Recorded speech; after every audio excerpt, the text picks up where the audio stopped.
Good afternoon, everyone. I'm Steve Ross, the director of the USC Casden Institute and a distinguished professor of history here at USC. And on behalf of the Casden Institute, I want to welcome you all today to our conversation on Hidden Heroes, a conversation with surviving Ritchie boy Victor Brombert on his instrumental work in the secret military unit that helped the Allies win the war. Before we get started, I would appreciate it if in your chat box, you could all type in where you're listening from. And that chat box will also be used during the course of our event today. If you have questions, just enter them into the chat box, and basically in about an hour, we will turn to you, the audience, for a Q&A session. To provide a brief context for today's event, the Ritchie Boys is a term that is used for American soldiers who trained at Camp Ritchie during World War II. And at Camp Ritchie, military instructors taught intelligence gathering, collections, and analysis to approximately 20,000 soldiers. Several thousand of these soldiers were Jewish refugees who had emigrated to the United States from Europe to escape Nazi persecution. I would also suggest that after the event, you might want to go to the 60 Minutes archive and see their interview about the Ritchie boy with Victor and others. The Ritchie boys got their name because they received their instruction in military intelligence at Camp Ritchie near Cascade, Maryland during World War II. And approximately 2,000 or 10% of the soldiers who trained there were German Jewish refugees. And their fluency in the German language and their knowledge of German customs enhanced their intelligence work. And after graduating from Camp Ritchie, the soldiers were assigned to different military units in North Africa, Europe, Asia, and the United States. And during their service, they uncovered important information that saved the lives of thousands of other American soldiers during World War II. Today, I will be moderating a discussion between surviving Ritchie boy Victor Brombert and his longtime friend and colleague at Princeton University, Ezra Suleiman. Victor Brombert was born in Berlin in 1923 after his family had fled the revolution in Russia during the First World War. And when Hitler came to power in 1933, the family moved again to France, and Paris became Victor's new home. And in 1941, he and his parents left for New York at the very last moment. And 2 years later, Victor was drafted into the Army. And at Camp Ritchie, he was trained as an interrogator in French and German. And 2 days after D-Day, he landed in Normandy. Victor fought in France and witnessed the liberation of Paris, the home of his youth. And after Germany's capitulation, he worked as an interpreter and interrogator in the process of the denazification in Germany. In late 1946, he left the Army and returned to the United States. And today, he's a world-renowned professor of French language and literature at Princeton University. Welcome, Victor Brombert. Ezra Suleiman is the Emeritus IBM Professor of International Studies, Professor of Politics, and former Director of the Program in European Politics and Society at Princeton. He received his a BA degree from Harvard and a PhD from Columbia. Professor Suleiman has lectured and taught at many European universities and has been closely associated with the Institut des Études Politiques in Paris for the past decade. And in addition to his numerous academic honors, Professor Suleiman was awarded the Legion of Honor by President Jacques Chirac for his contributions to French culture and to Franco-American relations. We welcome Dr. Ezra Suleiman in today's conversation. And we're going to start today with Ezra asking Victor about his background and early life before he became a Ritchie boy. Ezra, take it over. Thank you, Steve. Victor, you know, I know a bit about your life. I've read quite a lot of your autobiographical writings. And we have been friends for many years. So I know quite a lot about you. And I would like to ask you, you had a very, very varied, interesting, and courageous life. You need to sit back. Oh, okay. Yes, there we go. Sorry. Should we want to start again? No, go ahead. Oh, okay. On the one hand, you have had a very charmed life, the way you have described it. You have lived in wonderful places. You have lived on the Côte d'Azur. You have lived in Bordeaux. You have lived in many, many places, which I won't enumerate. And part of your life has been a charmed life because you have been extremely successful in your career. Very few academics have attained your level of success. And for that, you have received many, many honors. You have traveled a lot in wonderful places. We have pictures of you in your autobiographical work and so on. And it's very hard to kind of put those things together. Your experiences in the war, you're having to move countries from one country to another. You're having to prove yourself each time, meet difficulties and so on. And at the same time, nobody would call you an unhappy man. And I certainly would not, because I think somehow you have been able to integrate so many different aspects of your life in a wonderful way. And you've had difficulties, but you have enormous success and so on and so forth.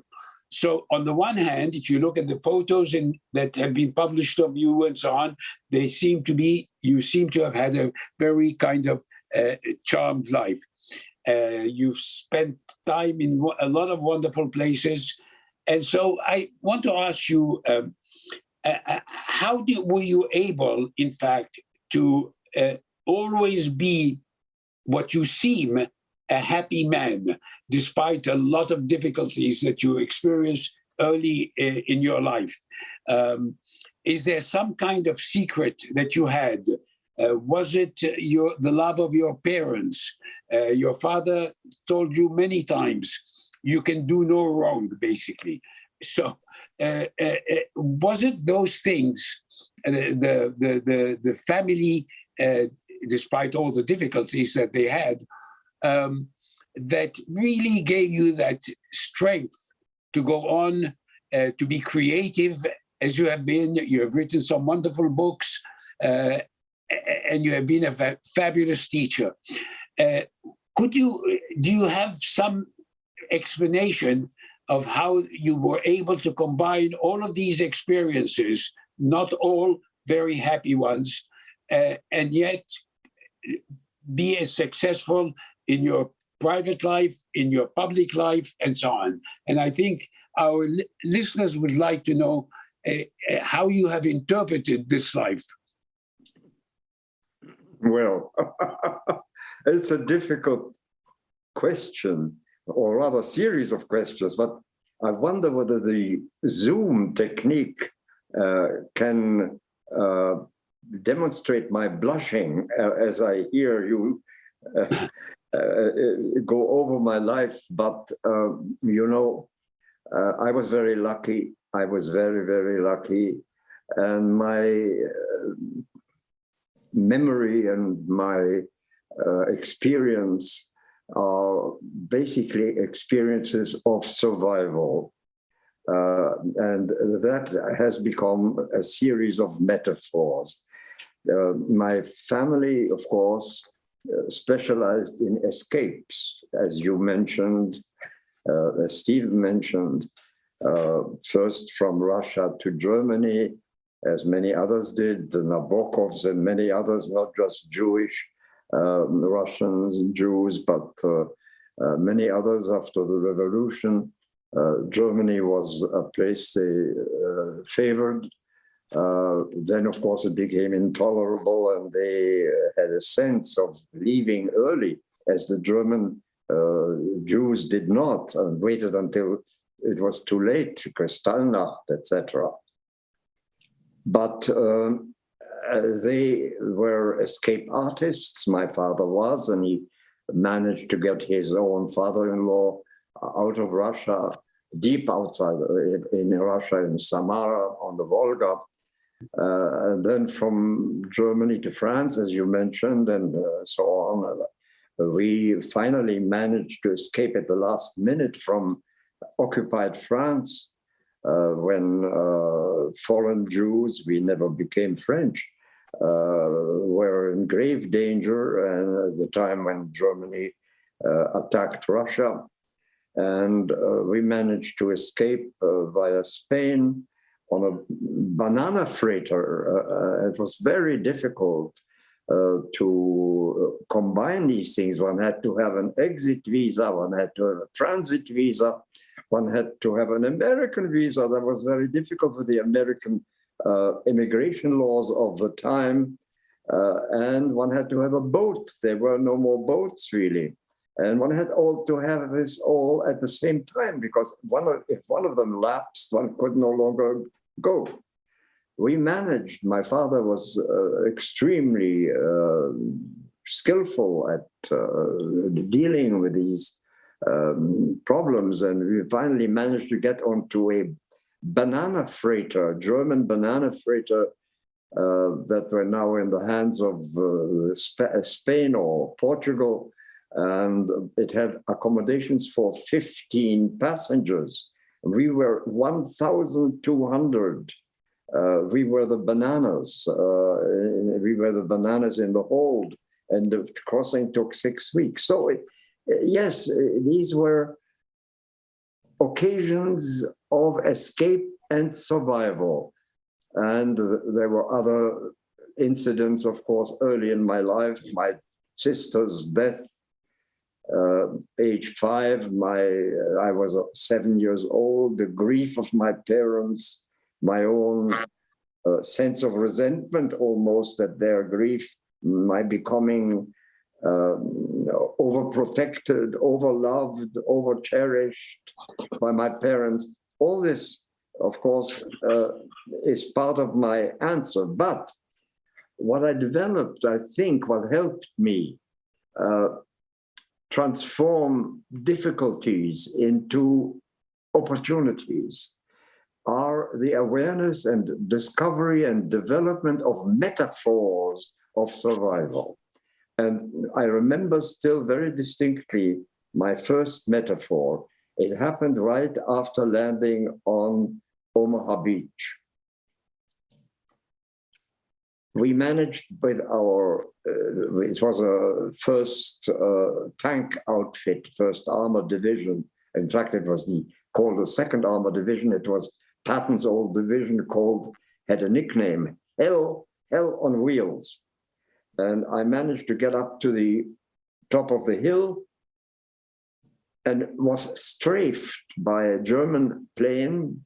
I already could feel the bullets across my shoulder.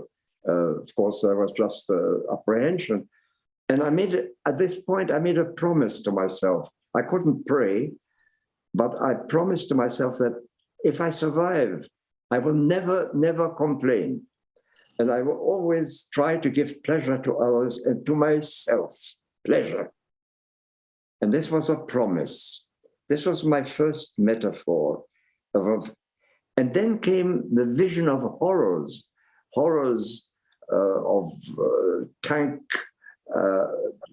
fighters in tanks, Germans, Americans, who tried to get out of the tank that was burning and perished in their effort.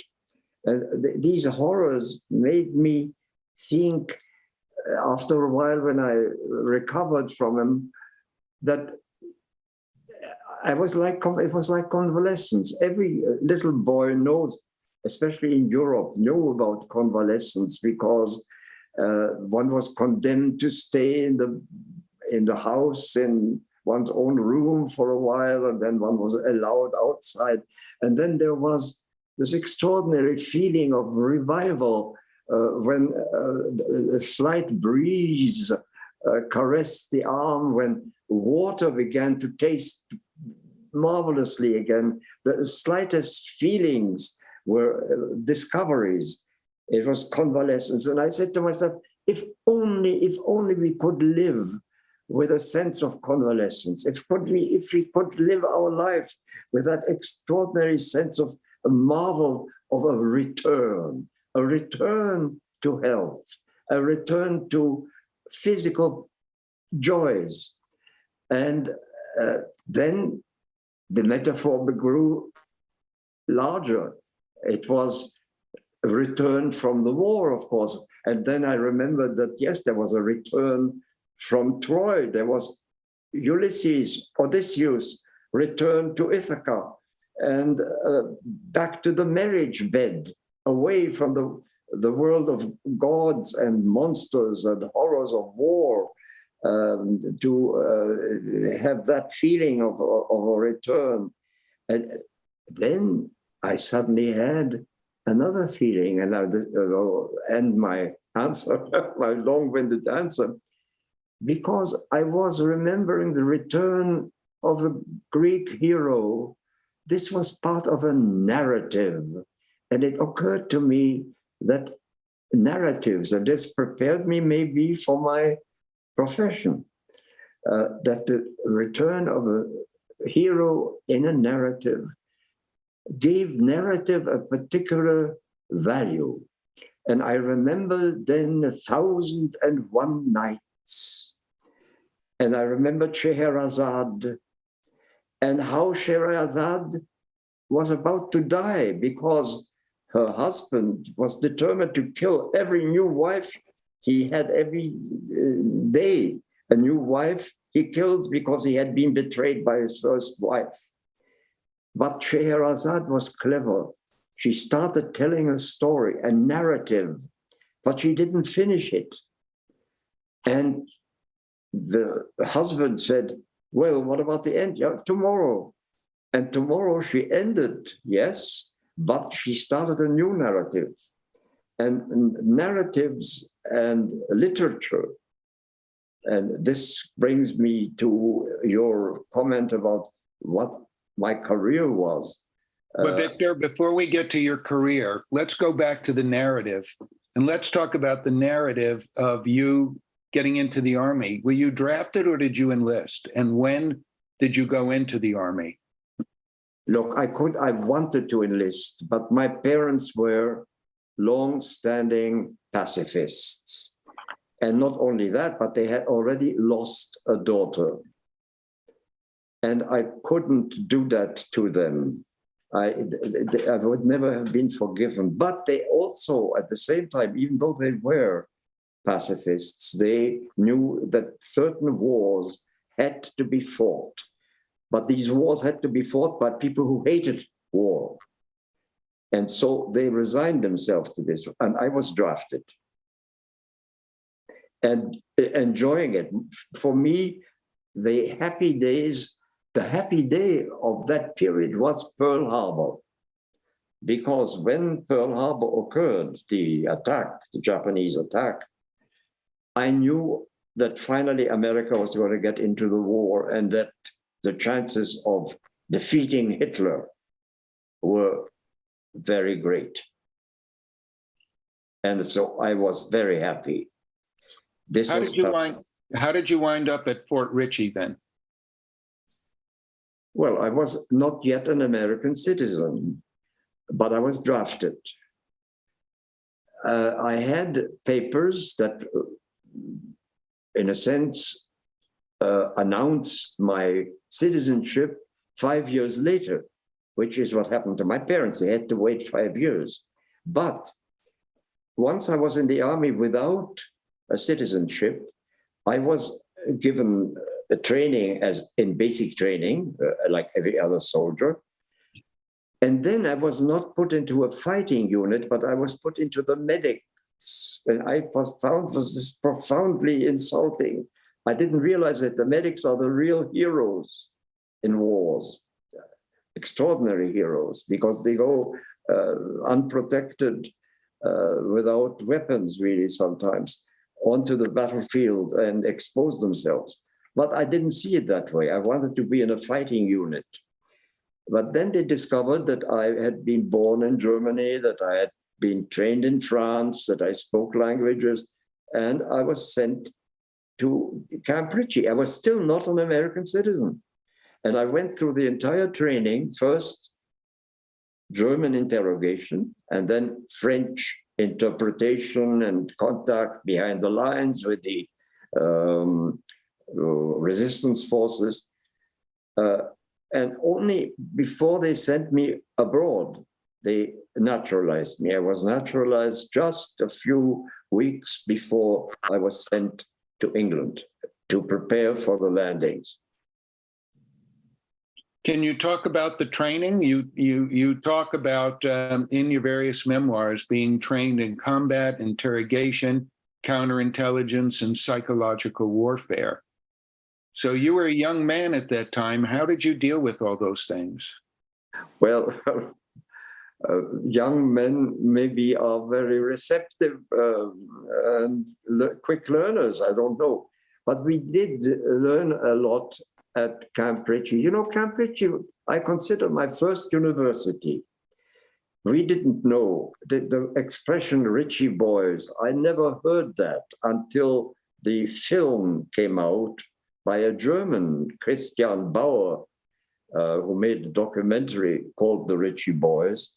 I personally never heard this expression in all these years. But I was trained, yes, interrogation in German and in French, but especially German. We had fake soldiers pretending to be Germans, and we interrogated them at train, but we also had real German soldiers, real prisoners whom we interrogated. We also learned many other things.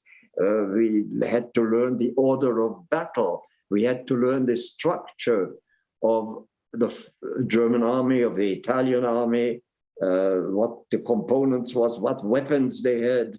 We had to master all that. We had to learn about aerial photography, interpreting aerial photography. We had to deal with the Morse code. And we had also experience in close combat, how to kill a sentry from behind with a stick around the neck, and close combat. But the most interesting was the preparation for work behind the lines in the darkness of a forest without a compass. We had to find our way back. And this was training of many sorts. And yes, I enjoyed it. I said it was my university also, because, well, I was quite young. I had not been to a university yet. I had had secondary education at the lycée in France. But there were many, many people. They didn't look like soldiers at Camp Ritchie. Some of them were rather fat-bellied, but they knew a lot. They talk about Mozart's music. They talked about painters. And I overheard these wonderful conversations. So I learned a lot there, and some of it prepared me also for what I didn't know was in the offing, my eventual academic career. I had no idea. I was drifting. I was a fils à papa. I was, my father had money, had means. My family was well off. And as an adolescent, I was not particularly ambitious. I was, this came later. And I think Ritchie, the experience of Camp Ritchie and the experience of the war did a lot to lead me in that direction. Victor, if I can just interrupt for 1 second and ask you a question. How did you come to choose, after all these experiences on the war, to study literature? That is a question that I've asked myself many times.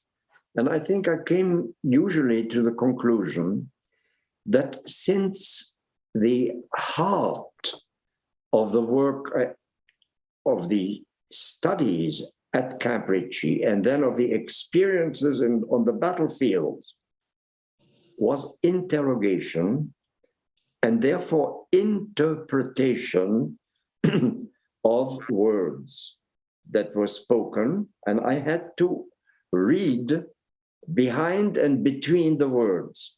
But this is exactly what a literary scholar does. A literary scholar reads behind and between the lines of the text. And so I think that the habit I developed as a result of Cambridge and the actual experience in France and Germany in the war. I was first with the armored division, the second armored division, and landing in France, and then the German campaign I did with the 28th Infantry Division, and then I did denazification work. But all of that had to do with interpreting what people said, not trusting the word. And this is what the literary scholar does. Literary scholar, good one, reads a text and reads into the language and behind the language and between the words, meanings and significance that is not just a literal interpretation. You say in your memoirs that you were sent to England in 1943 after you finished your training, and that you joined the 2nd Armored Division that was preparing to land in Normandy as part of D-Day. And as you mentioned before, you did wind up landing at Omaha Beach. Once you did, what was your role? What were you supposed to do, you and the other people who were trained? What were you supposed to do? What was your role in the invasion? Well, the role in the invasion in France was, for me particularly, to make contact with the French resistance group and to interrogate civilians about not strategic information, but tactical information. Where is the minefield? Where is the machine gun nest? What reserves do you think this particular unit has? And so on. We asked prisoners, of course, but we also asked French peasants or civilians in towns. And the answer wasn't always clear, because I remember very distinctly asking, where is the minefield? And the peasant who seemed to want to help me pointed to the left and said, oh, you go to the right. So the word contradicted his gesture. I couldn't trust that. So I say, okay, thank you very much. Next one. So I had to interrogate a number of people before I came to some kind of conclusion.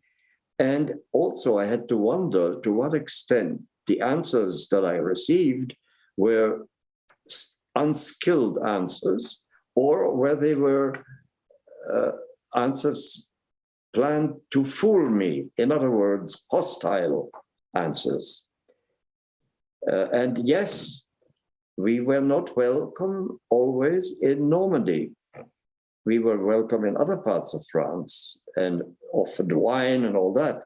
But in Normandy, you know, first of all, we interrupted by appearing as liberators, we interrupted their black market. They had a wonderful black market going on, selling dairy products, Normandy dairy products, to the French population at exorbitant prices, and to the Germans. But we also destroyed their towns. We flattened quite a few villages and quite a few towns. So we were not particularly welcome in some cases. Everybody claimed to be a resistance fighter since the first hour. And the neighbor was a collaborator. So there was an epidemic of denunciations. And that's another thing I learned. I learned about the horrors of war and the the distress between people denouncing one another. And it took me a while to reconcile myself to this aspect of French life. It was a reality after the war. For a while, people denounced one another. How frightened were you during those early days? Oh, I'm sorry? How frightened were you? There is no courage without fear. So I don't believe in it. I don't believe in heroes. I believe in heroic action, yes. But the very person capable of heroic action today can be capable of a cowardly behavior tomorrow or yesterday. So there is no such thing as a person who is an innate hero, forever born a hero. I don't believe in that. So yes, I had to resign myself to the fact that I was not a hero, even though I had dreamt of it for a while before I saw war. I also learned something about war. We now talk a lot about war crimes. There is no war without crimes. And that's not the point. The point is that it is not war crimes, but the crime of war. That is the crime. However, there are certain wars that are necessary. And the war against Hitler was unavoidable. It had to be fought, it had to be won, but it had to be won by people who were not contaminated by the love of war. It had to be won by the people who remained fervent in their love of peace and in their love of humanity. And so in my interrogations, unlike some others who can believe everything one hears, even from Ritchie boys. Don't trust the Ritchie boys. Some of them will tell you about great things they achieved by scaring the soldiers or officers they interrogated. Maybe they did. I found it easier to talk humanely to them, to offer cigarettes, to pretend that we were both victims of circumstances, to make of the interrogated soldier an accomplice, and to make, in a sense, to treat them as in a humane way. All right, it may not be someone else's technique, but I've heard stories from so-called Ritchie boys who talk about, devices of scaring and pretending to be Russian officers, interrogating them and so on. I have my doubts. Go ahead, Victor. I mean, Ezra, go ahead. Oh, I'm sorry. okay.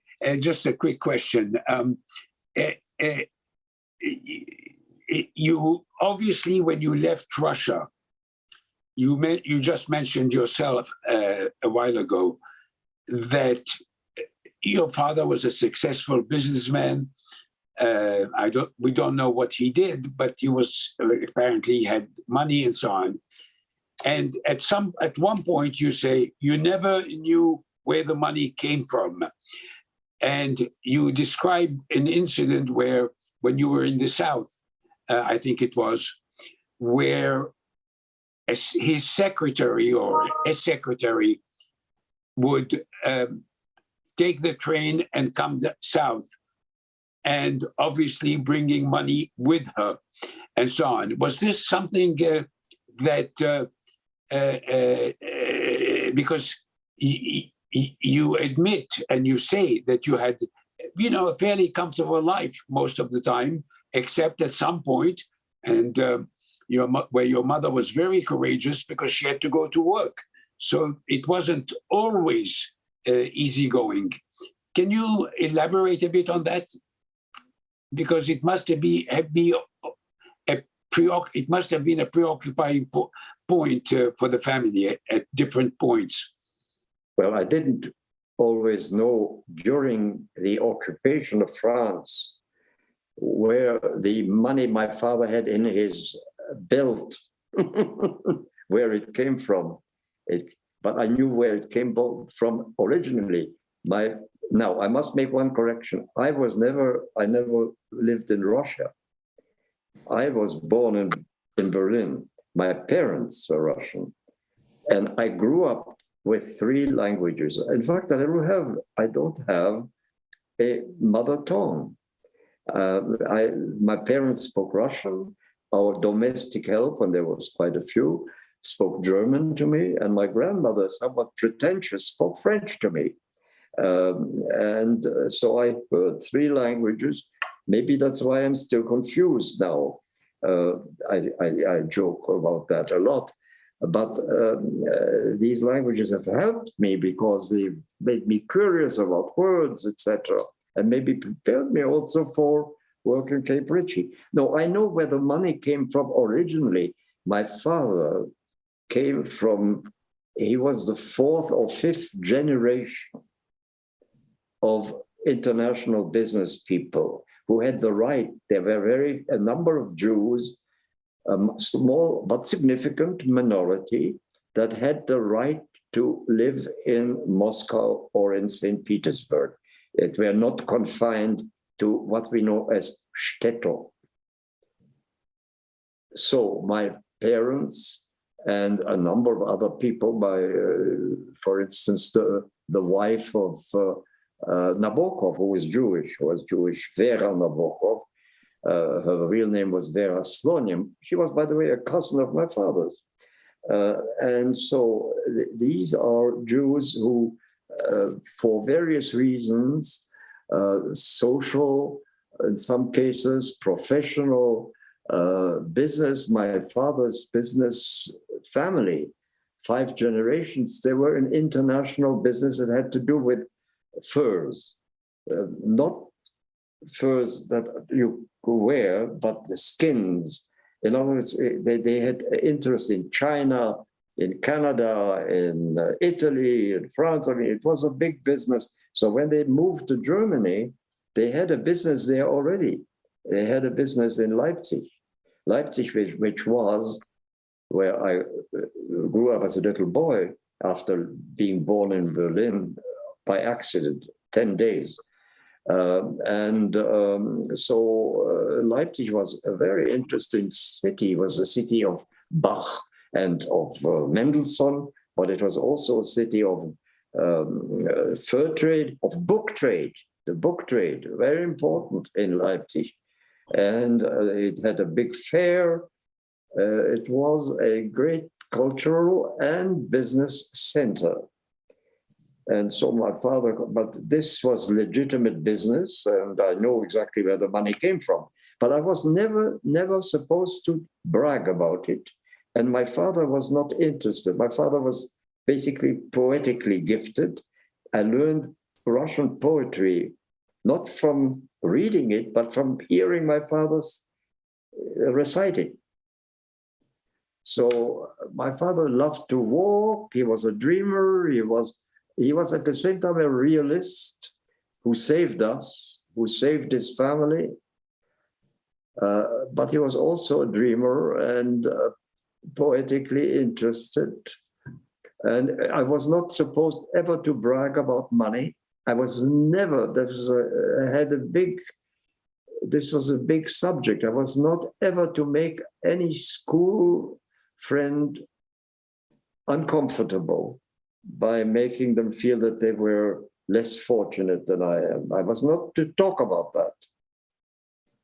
And it was not out of fear, but out of decency. My father was a profoundly decent human being. And this, I am sorry that I could not reciprocate at that time. And now, yes. And to some extent, my autobiography you mentioned is a tribute to him and to my parents in general. My mother also was.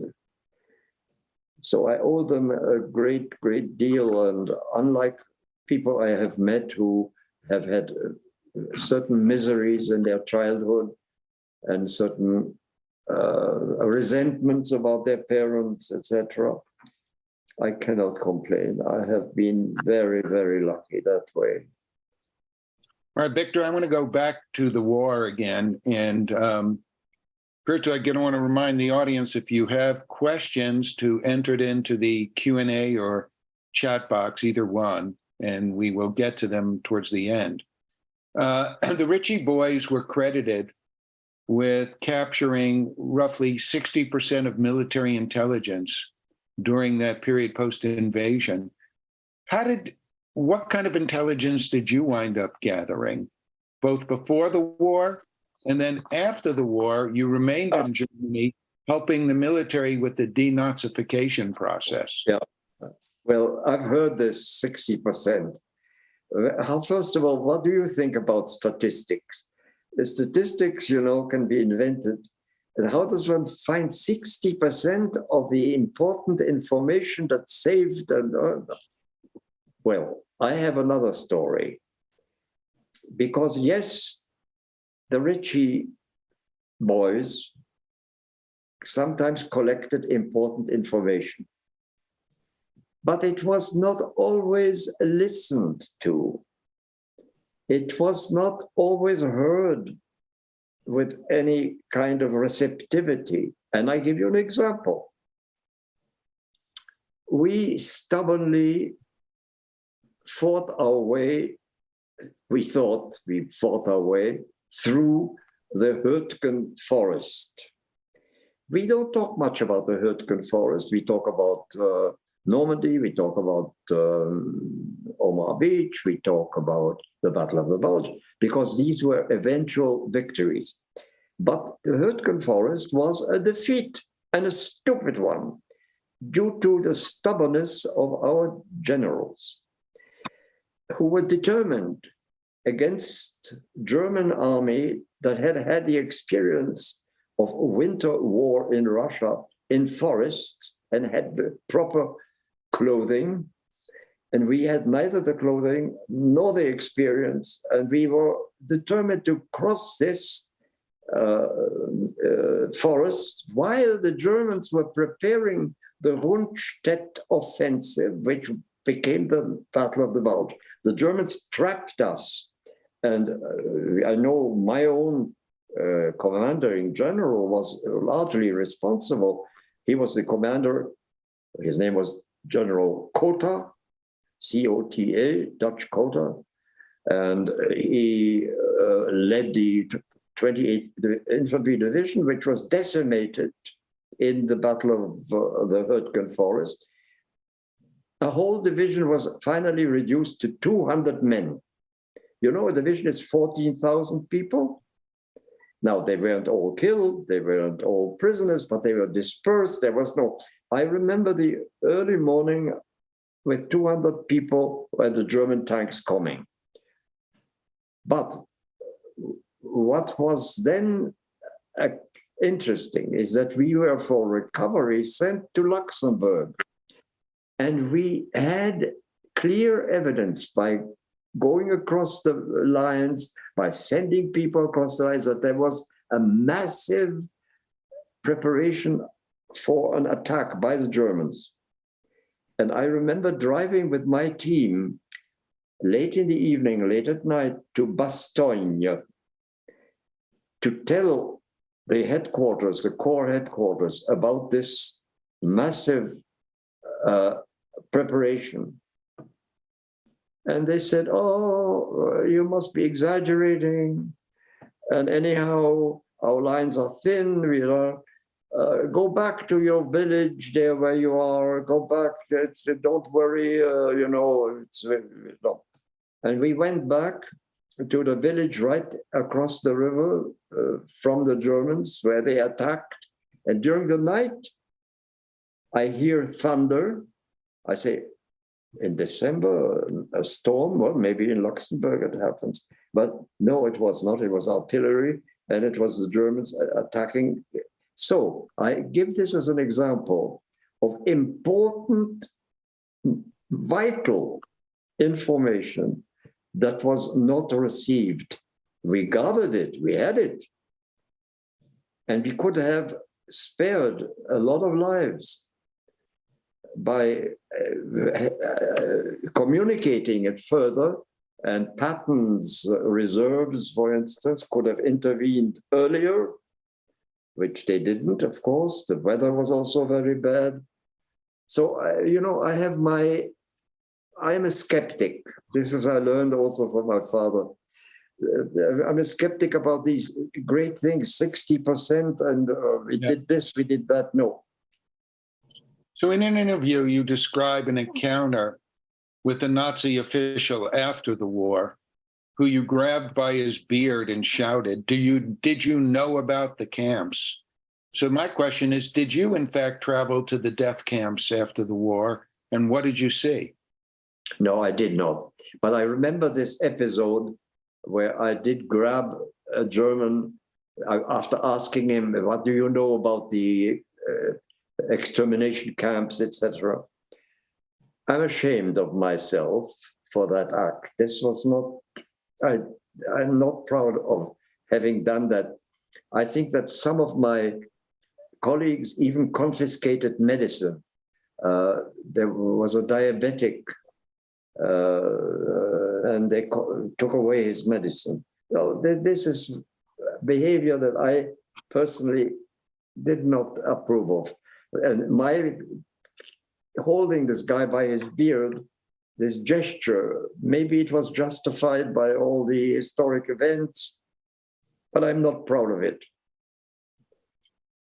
And that's why I mention it. But I came to the conclusion then and now that no matter how honest we try to be with ourselves, the really, really shameful things of our lives, we don't really like to talk about. We may even brag about other things that are not nice, but they somehow give color to our life. But there are certain shameful things that we have done or not done that I am sensitive to. And the war, I think, helped me become more honest with myself. Because honesty is not just being honest to the other, no. Honesty, for instance, today in racial terms, most people think that racism is terrible and he is a racist, she is a racist.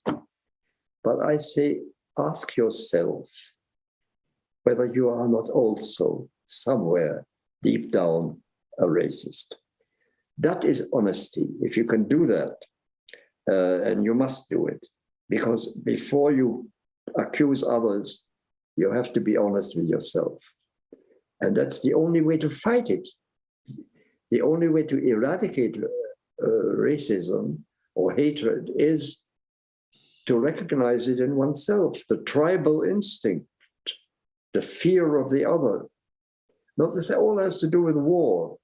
And wars, I think, can teach a lesson, but they don't, unfortunately. I've been reading recently Roman history, the life of Augustus, because I wanted to see, what is it like, really?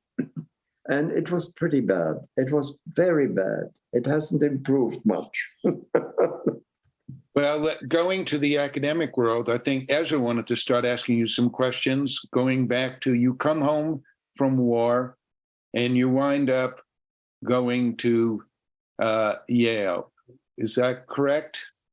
Ezra, why don't you take over? Yes, no. I mean, the question that I asked earlier, and I think we didn't get to it, or maybe only partly, and maybe Victor can elaborate on it. Coming back from the war and all those awful experiences that you had, Victor, Why did you choose literature as opposed to something else where you could have had possibly more influence in the world, or some other thoughts that you would have put your experiences to? These are two separate questions, and I will try. Ezra, why literature? Well, I was an indifferent student. I was a good student up until the age of 14 in the lycée. But at 14 and a half, I discovered women in the street looking beautiful, and my school performance suffered a great deal. However, I always was interested in history and literature, books, and my mother's books on her shelf or on her night table, but the books that my teachers talked about, yes, I listened, and I learned a lot of poetry by heart, because maybe I was always a show-off. I like to perform. I like to recite poetry. So that was there. But the return from the war and why Yale, this is a very complicated story. And let me make it as simple as I can. Much earlier, when we arrived on this banana freighter, 2 weeks afterwards, a friend of my parents, who was a lawyer, who was doing research at Harvard, said, I'm going to take you on an excursion in my car, and we're going to go to Pennsylvania. And on the way, we're going to look at a charming little village. Well, the charming little village turns out to have been Princeton. He stopped on Witherspoon Street, right facing Nassau Hall, and said that's where Einstein worked, which is not true. Einstein may have lectured there, but Einstein was at the Institute, but he was in Princeton. This was a university. I couldn't believe my eyes, because I was used to grim facades of schools and universities in Paris, in France, in Germany, and everywhere. And here there were beautiful trees and lovely young people with books and smiles on their faces, and people who were not so young, but who tried to look young and were walking. It made a big, big impression on me. And this impression stayed with me until after the war, when I was in Berlin doing liaison with the Soviet army about displaced persons camps. And I got so tired of it. And suddenly I had the memory of this so-called campus. I never heard the word in France, campus, a campus, a university. I said, yes, that's what I want to do. That's it. And so I had this image, which was Princeton, not Yale. I didn't have seen. So when I came back, for I don't know what reason, I went for interviews to Harvard. And Harvard said, yes, but you have to wait 6 months. I didn't want to wait 6 months. It was in the winter. And on the way back, the train stopped in New Haven. And I said, but isn't there also, to myself, I said, isn't there also a university here? And I jumped off the train as it was about to pull out again and took a taxi and said, drive me to the university, to admissions office also. And I was interviewed by somebody who had also been in the Battle of the Bulge. And 2 days later, I get a letter saying, you are admitted, and we have a special session, in starting now in March. So, of course, so the image of Princeton led me to Harvard, which then by chance led me to Yale and got me in. It's all, then, of course, I began to believe in luck. And it's 30 years later that I got an offer. No, I got an offer for Gauss seminars. I gave a Gauss seminar at Princeton, and I liked Princeton. And when I finally got, after 25 years of teaching at Yale, I got an offer. I was so honored and so pleased for various reasons, because Yale had also become a hotbed of so-called French literary theory, and some of which I was responsible for, because I had brought Paul de Man and others. I had personally brought them there. And so I left for Princeton, which was there to begin with. So life is so full of unpredictable yet connected relations and luck. And that's how I came to Princeton. And in literature, yes. It was related to my experience in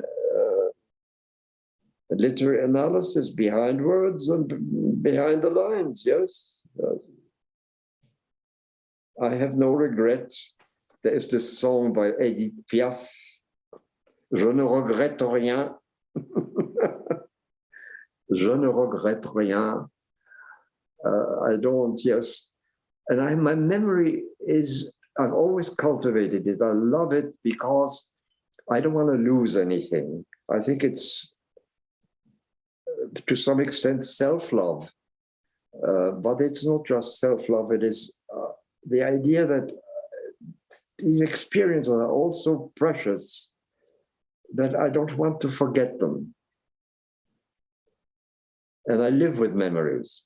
Let me ask you a last question before we turn to audience questions, unless Ezra wants to jump in as well. But for those in the audience who aren't aware, Victor is 99 years old, or should I say 99 years young.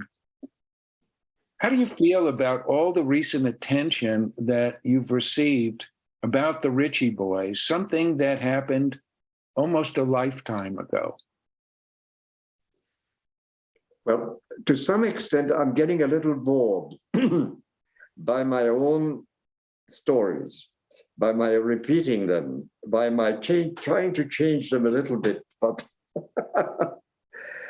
you know, my mind is set on something else. Yes, you're right, 99, I've celebrated.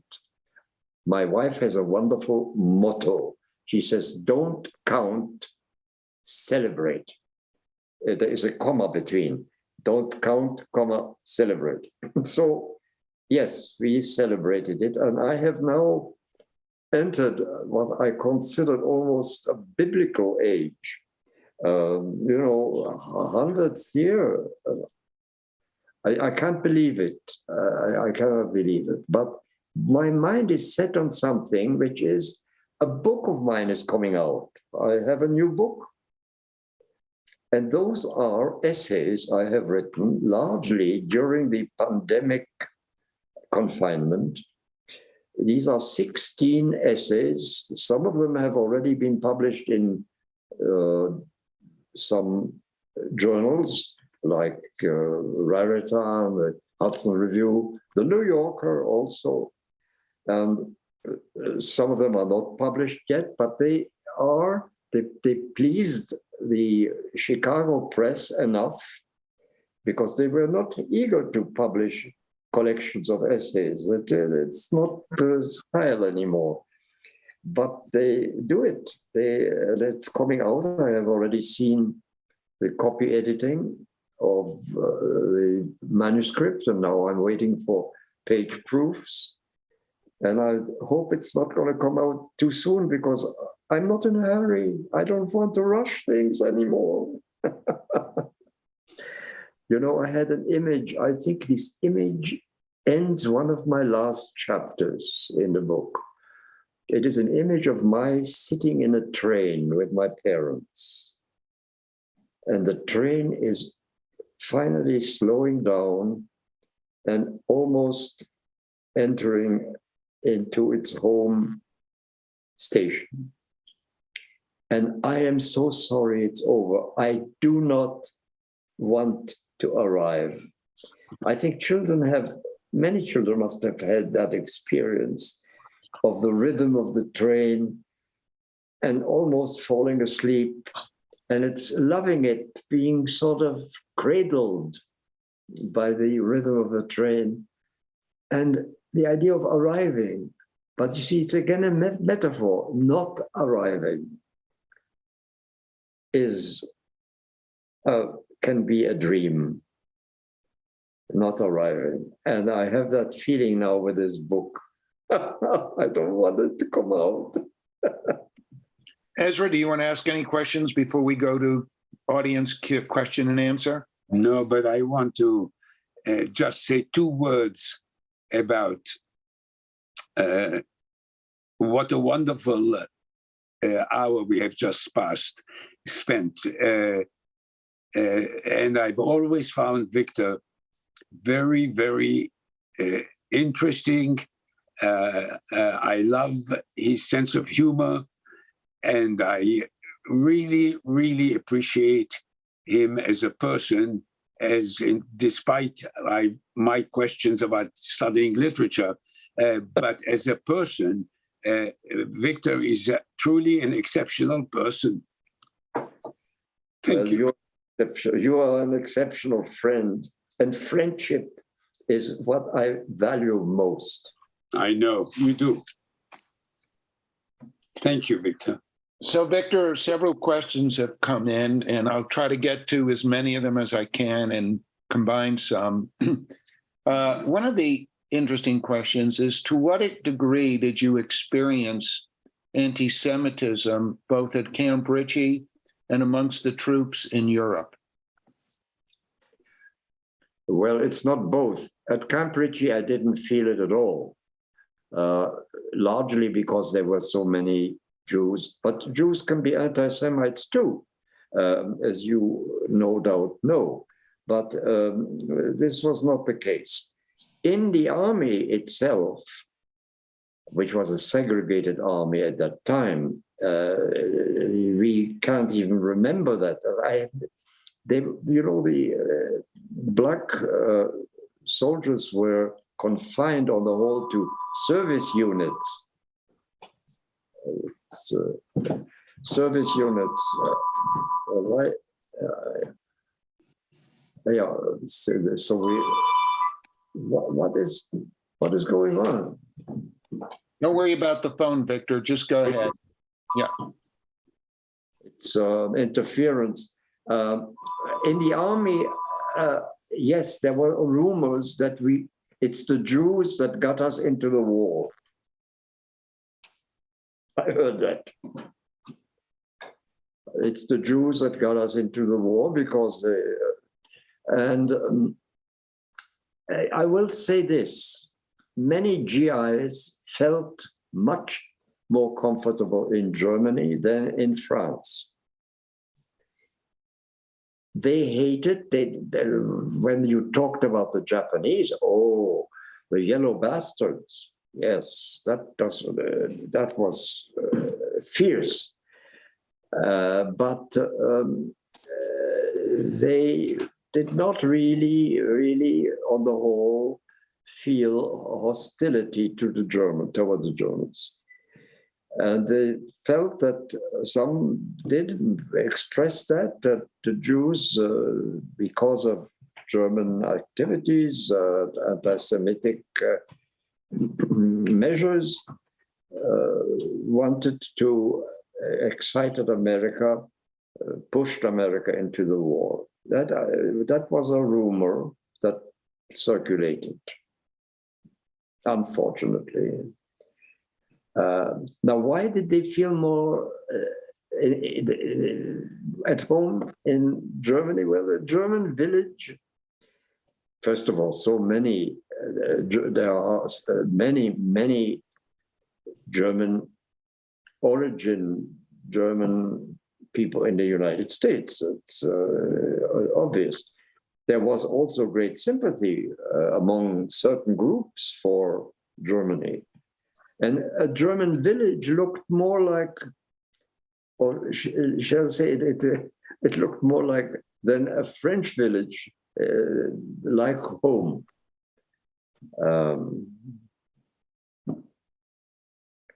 You know, the French village at the time, there was manure all over, horse manure, other manure. There was a kind of Protestant cleanliness to Germany that American soldiers took to, but doesn't mean that every American soldier was an anti-Semite. No, but there was anti-Semitism. Campritino. Did you interrogate any Nazis after the war, men who were accused of war crimes? No, I did not. You mean in Nuremberg and all that? Or anywhere, as soon as the war ended, people were being rounded up. Some then sent to Nuremberg. I was put in charge, my team and I, of denazification of the Saargebiet, the Saar. Low battery, my God. Sorry. Don't worry about it. And the Saargebiet, we tried to arrest people. This was after the war. And of course, the big Gauleiter, etc., Kreisleiter, had already escaped and they were already in Latin America or toward moving there. But we finally managed. It was very hard to make Germans denounce anyone. Unlike France, where people were inclined to denouncing the neighbor as a collaborator, as a traitor, etc. In Germany, I don't know whether it is out of fear of a return of the Nazis or whether it was just a habit of obedience or whether it was a certain sense of dignity. I don't know. But it was very hard to make Germans. Now, we did finally arrest some people who had been officials, important ideological officials, Nazi. But 48 hours later, they were liberated by the American military government because they were supposed to be the only ones capable of running the town and collecting the garbage.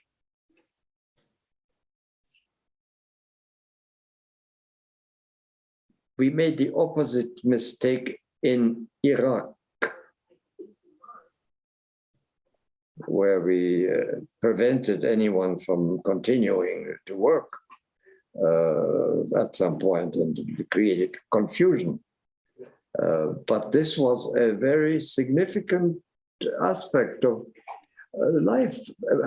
Can you imagine the frustration, especially of a Jewish interrogator and denazifier who succeeded in finally locating an important official hiding, arresting that person, and having him, it's usually him, not her, liberated, having him liberated by the American military government because they are competent. What is this? How many? I had It's okay. charged this. Yes, you did. I would just keep talking. I have, no. So are there any other questions? Yes, we have on the question of interrogation, a kind of follow-up. Could you elaborate at all on the process of interrogation, that is specifically on the subtleties of language and deciphering hidden messages behind what people were saying? I have to go downstairs and see it. Well,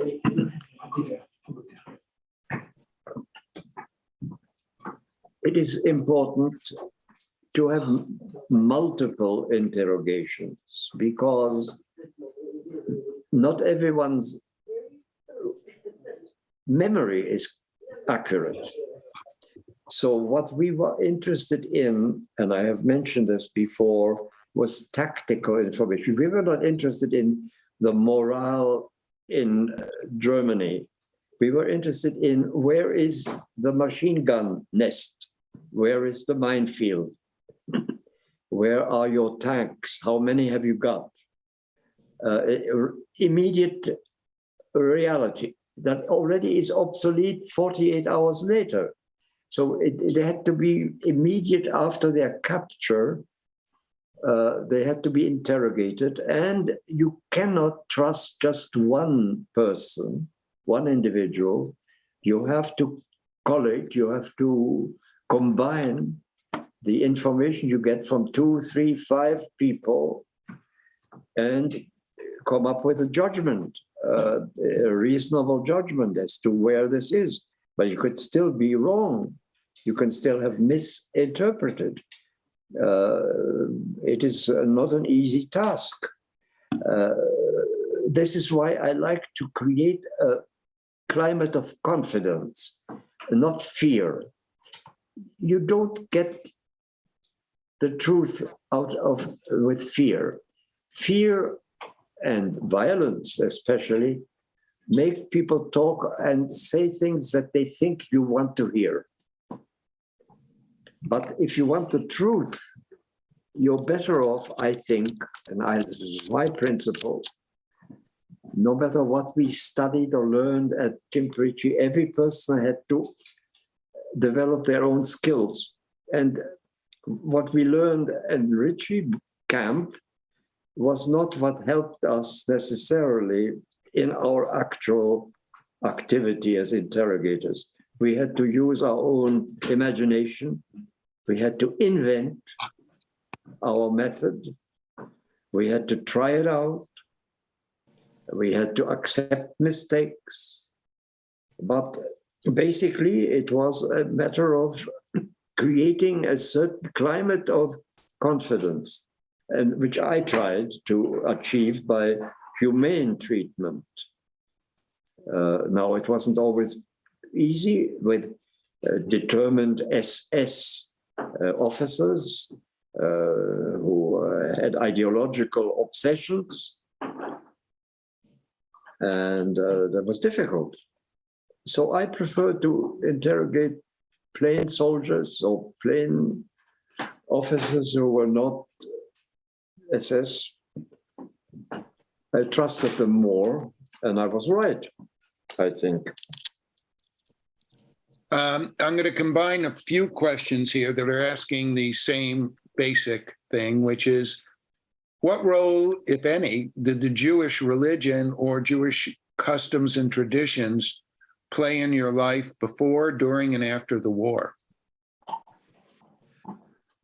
In my personal life, not much, because my father was, and my mother, they were agnostics. And maybe was even, my father may have even been an atheist. He supported Jewish causes. He went to synagogue at high holidays. He said that to deny one's Jewishness was very shameful. And I got this precept from both my father and my mother that never, never, never deny that you're Jew, because that is not honorable. And anyhow, people will find out. But I was told that. But I know I did my bar mitzvah, but the bar mitzvah was a social affair with vodka and caviar, the Russian immigration in Paris, Russian Jewish immigration. Yes, I did have my bar mitzvah. I sang my prayers, but I sang them because I wanted to be an opera singer, actually, more than a literary scholar at the time. I had a great admiration for Shaliapin. Baruch atah Adonai So, I sang. And all right, yeah, I didn't have much of a Jewish training, although I learned enough in Czechoslovakia during vacation. I had a rabbi train me for the bar mitzvah, but no, they were not. However, I had on my dog tag the letter H, or was it the letter J, Jewish or Hebrew, whatever it was, to indicate that I was Jewish. And some of us, especially in military intelligence, were wondering whether this was so safe in case we were made prisoners, to have this. And so I once asked someone in authority, why do I have to carry this? Why do I? Oh, they said, if you're killed on the front, we want to know what chaplain to call. That was the reason given me. Why would it have to be? What chaplain we must call if you die? No, it played a role. My Jewishness, my father's solidarity with Jewish. My father, not only that, but my father was an early supporter of Zionism. He, in fact, bought a plantation near Haifa, not to make money, but to give to the state and to develop. And when Israel came into being, this was when it was still Palestine, and he made a trip there and so on, but when Israel became a state, he gave it, he offered it to the, it's again low battery. I couldn't find your charger. I don't know where your charger is. Is it up in your office? My charger is here. There is one here.